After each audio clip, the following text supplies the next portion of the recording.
po tayo.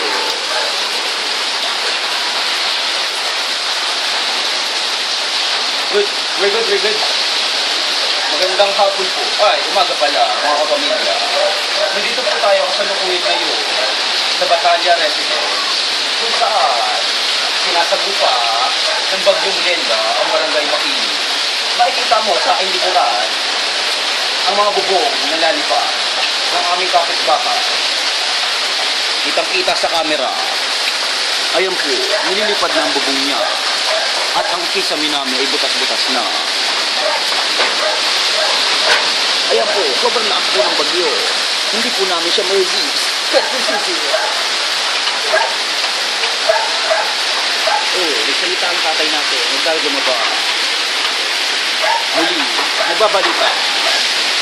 News Cooper.